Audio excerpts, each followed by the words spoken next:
The heavy thud of my boots on the tarmac still echoed in my ears long after I left the military base. The deployment had been grueling. 11 months in the heart of a conflict zone, navigating dust storms, intel drops, and late-night missions, with adrenaline-fueled precision. My platoon and I had seen it all: raids, insurgents, lost brothers in arms. But nothing had kept me grounded like the thought of returning home to my quiet cabin in the suburbs of Lakeview Ridge, a neighborhood tucked behind thick rows of pines. I bought that home after my third tour, fixed every wall with my own hands, and planted every blade of grass myself. To me, it wasn't just a house, it was sacred ground. As a precaution, I had contacted the HOA, specifically Clarissa Doyle, the president, to inform her of my extended deployment. I sent her an official letter and a copy of my military orders. She responded with a thank you note and assured me the property would be looked after. I even went a step further. I paid a trusted neighbor, Joe, to occasionally check on things, ensure no windows were broken and the grass didn't scream abandoned. Joe was a retired postal worker and a Vietnam vet, someone I could trust with a key to the kingdom. The drive home was supposed to be filled with joy. I had dreamed of this moment for months. The quiet driveway, the swing on the porch, the smell of pine drifting from the woods behind the house. Instead, as I turned onto my street, the world shifted. My heart skipped a beat. There were cars lining my driveway, SUVs and sedans, even a pickup truck with bumper stickers from 3 states away. Strangers were on my porch, drinking from red cups, talking loudly over music that blared through open windows. I pulled over, confused, adrenaline beginning to spike. Had someone broken in? Was this some kind of mistake? But there was my house number, clear as day on the curb. 3439. I parked across the street, got out, and slung my duffel bag over my shoulder. As I approached, a woman in yoga pants and a tank top looked up from her lawn chair and gave me a half-interested look. "Hey there," she said casually, like I was the intruder. "Need something?" I stared at her for a moment. "Yeah," I said slowly. "This is my house. Who are you people?" That triggered a chain reaction. Heads turned. Conversations stopped. The music still thumped, but the party atmosphere soured. In an instant, the woman stood up, holding her phone like a weapon. No," she said. "We're renting this place for the summer, through the HOA. We paid good money." A man with sunglasses and a Bluetooth headset stepped out from inside. "Something wrong here?" he asked, frowning. "I live here," I repeated, my voice tightening. "This is my home. I just got back from deployment." Bluetooth guy shook his head. "You might want to talk to the HOA. They said it was available and vacant. We got a legal rental agreement." I wanted to shout. I wanted to scream. But I did what the Army had trained me to do: assess, strategize, and stay in control. I turned around, walked back to my truck, and drove off. Not far, just a block away where I could think. My hands trembled. My whole body was in combat mode. I pulled out my phone and called Clarissa, straight to voicemail. I called again. Nothing. I texted, "Why is my house being rented out?" No response. Joe, my neighbor, finally picked up on the third ring. "Hey, welcome home, son. I saw your truck earlier. Sorry I didn't come say hello. Figured you needed rest." "Joe," I said carefully, "what's going on at my house? Who are those people?" There was silence. "Oh, you don't know?" "Know what, Joe?" "They moved in about 3 weeks ago. Said they were Airbnb renters through the HOA's new program. Clarissa told folks you approved it. Something. About military housing assistance or subletting?" I felt like the earth had dropped out from beneath me. "Joe," I said, my voice shaking, "I didn't approve anything. I didn't sign a single document." Joe cursed. "You want me to come with you?" "No," I said. "I need to handle this myself." The next morning, I returned with a local deputy. The tenants were surprisingly cooperative. Turns out they had been scammed, too. They paid a deposit and first month's rent through a portal linked on the HOA site, complete with photos, a lease, and even what looked like my forged signature. But the deputy just shrugged. "This is a civil dispute," he said. "Take it. Up with your HOA and a lawyer." A civil dispute? Someone had forged my name, rented out my home, and now my stuff, my personal belongings, were potentially rummaged through, moved, maybe even thrown out. When the tenants finally let me inspect the place later that week, it was worse than I imagined. My leather couch was gone, replaced by some used IKEA thing. My bookshelf was empty, my medals, photographs, family heirlooms, all gone. The garage had been turned into a game room with a ping-pong table and beanbags. There was even a "no" smoking sign where my workbench used to be. I nearly collapsed right there in my own living room. I called my Army buddy Hector that night. Hector was Special Forces, recently retired, now living in Florida. I told him everything. By the time I was done, he was already texting other guys, my old squad, men I bled with, lived with, cried with. By the next week, they started arriving. We met at a local diner to plan. Hector, Davis, Ortega, even Lou, who was technically still enlisted and flew in under the radar. These guys were more than friends. They were family. And when I told them what happened, they didn't hesitate. "We're not breaking the law," I reminded them. "But we're going to send a message so loud this HOA will wish they never touched my house." And that's exactly what we did. That Saturday, we rolled up at dawn in 3 matte black trucks, full tactical gear, not weapons, just military precision and presence. The current renters had been spooked by Clarissa's silence and left early. The house was empty. We moved in like a unit clearing a hostile building, calm, fast, efficient. First, we changed the locks. Then we set up a perimeter with motion sensor lights and trail cameras. Hector, a tech wizard, connected everything to a secured cloud server with backups. Lou and Davis repaired the busted drywall. Ortega fixed the plumbing. We cleaned, we painted, we restored. By sunset, the house was cleaner than when I left it. We raised an American flag on the porch. Right under it, a laminated placard, "Military protected property. Trespassing will be prosecuted under federal law." Clarissa showed up 2 days later, flanked by 2 HOA board members. She tried to play it tough, accusing us of intimidation, unauthorized entry, and violating bylaws. I stepped onto the porch, arms crossed. "You're standing on a soldier's private property. You illegally leased it without my consent. You forged my name on documents. Do you really want to escalate this?" she stammered. You signed the delegation clause." "No, Clarissa.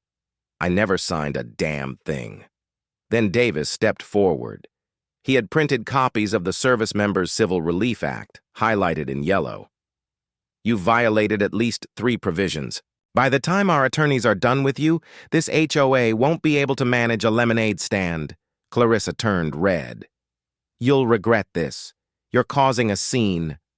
"No," I said. "You caused the scene. We're just cleaning it up." Over the next 2 weeks, we held firm. My buddies took shifts watching the property. I filed formal complaints. I hired a lawyer who specialized in HOA overreach. Word spread fast. Other neighbors started talking. Turns out, I wasn't the only one. There were at least 3 other deployed service members whose properties had been reallocated while they were overseas. Clarissa had been running an illegal rental side hustle through the HOA, but she messed with the wrong soldier. Because I didn't just bring a complaint. I brought an army, and this was only the beginning. Morning light filtered through the dusty windows of my truck as I sat across the street from what used to be my home. For a moment, I let the quiet hum of the engine fill the silence. The house looked the same from the outside. Same trim, same porch swing, same mailbox. But I knew it wasn't the same anymore. Someone else was living there. Someone the HOA had no right to let in. They thought they could exploit my absence during deployment. What they didn't count on was that I had a family bigger than they imagined, my platoon, my brothers in arms. And we were going to take back what was mine, not with threats or lawsuits, but with the discipline, precision, and camaraderie that only years of service can forge. I killed the engine and stepped out.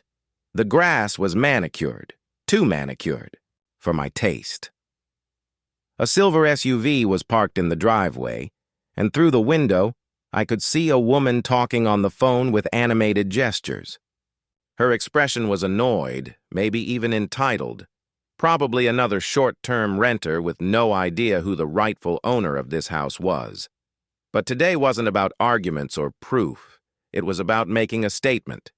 The HOA had crossed a line, and they were about to find out what happens when you mess with a soldier's home. I walked back to the staging area, an abandoned parking lot behind a defunct strip mall where my old team had gathered. There were 8 of us total, veterans who had served together in Afghanistan and Iraq. Some were still active, some had gone private, and some, like me, had returned to civilian life only to find we never really left the fight. There was Doc, our medic, now a trauma nurse in Texas, Reaper, our sniper, who now worked private security in D.C., Hawk and Diesel, who were running logistics for a disaster relief nonprofit, and a few more whose loyalty ran so deep they didn't hesitate when I called. They flew in from across the country with just one message. "We've got your 6. "All right," I began, pulling out a tablet and laying it on the hood of Hawk's truck. "This is the layout. Cameras on all 4 corners of the house. Wireless network, locks have been changed. We're assuming standard residential security, but nothing more sophisticated than a ring system. The target is to regain control of the property without injury, without damage, unless it's to their pride." Everyone nodded, scanning the satellite layout and building a mental image of the house. We didn't need a fancy op name, but Reaper had already dubbed it Operation Homefront Justice, and it stuck. We broke the plan down into 3 phases. Phase 1, recon and disruption. Phase 2, controlled eviction. Phase 3, home restoration. We began just after midnight. Diesel and Reaper were stationed in the tree line behind the house with high-powered scopes, mapping movements and identifying entry points. The renters, a couple in their mid-30s and their teenage daughter, were clearly unaware of the legal storm about to rain down on them. According to public records, the HOA had falsified occupancy clearance and pocketed the rental fees. Not a dime had gone toward the community. It was embezzlement and fraud, plain and simple. I'd already forwarded all the documents to my lawyer, but I wasn't going to wait for court proceedings while strangers slept in my bed. Phase 1 kicked off with power disruption. Doc and Hawk went to the breaker box, which was, thanks to my original design, still externally accessible behind. A utility fence. One clean pull and the lights inside the house went dark. The renters came outside with flashlights, confused and wary. That's when Diesel deployed an old tactic we used overseas, controlled confusion. A Bluetooth speaker hidden under the porch played random static bursts, then loud, incomprehensible whispers. To an untrained ear, it sounded like interference. Maybe even a shortwave radio. The renters got spooked quickly. One called the cops, but I'd already made the local department aware of the situation. The moment they realized it was the former staff sergeant whose home had been rented out by a corrupt HOA, they stepped back and said, "Handle it how you need to." Phase 2 unfolded smoothly, while the renters were gathered in the front yard. Waiting for the ghosts to stop haunting them, I approached them in full uniform, holding my original deed and the notarized orders from my deployment. I wasn't angry, I was focused. I explained calmly who I was, where I had been, and what had been done to me. At first they resisted. The man tried to argue, said he had a lease. I asked him who signed it. He said, Karen Meadows, the same HOA president who had blocked my mail, ignored my lawyer's calls, and forged her way into real estate scams. I pulled out my phone, showed him the forged document that used a fake LLC name not even registered with the state. His face fell. The woman started crying. The girl asked, "So we're not supposed to be here?" "No," I said softly. "You were lied to. But this isn't on you." They began packing within the hour. My platoon helped them load their car, not out of kindness to the HOA, but out of respect for innocent people caught in the crossfire. As the sun began to rise, I stood in the living room that once again felt like mine. Dusty, unfamiliar with. The scent of other people but mine. Still, the job wasn't done, not yet. Phase 3 was about restoration and retaliation. Reaper had tracked down Karen's personal address, which turned out to be a 2-story McMansion at the edge of the neighborhood. Using public records, we documented every instance of her HOA abuse, illegal fines, forged letters, zoning violations, and misuse of funds. We weren't going to confront her violently. No, that would be too easy. We were going to dismantle her entire operation the legal way, with overwhelming precision and irrefutable evidence. By week's end, my lawyer had filed formal complaints with the county and a civil suit backed by a mountain of proof. Several neighbors came forward with their own stories. One had been fined for flying the American flag, another for installing solar panels without approval. Turns out Karen had created a personal slush fund using fake neighborhood improvement. Fees. Her entire board was in on it. And now the walls were closing in. I didn't stop there. We turned the entire ordeal into a media firestorm. Reaper posted drone footage of the operation on veteran forums, where it went viral. News stations picked it up. Veteran reclaims home after HOA rents it without permission. Interviews followed. Sympathy flooded in. But more importantly, scrutiny turned toward that HOA like a spotlight from heaven.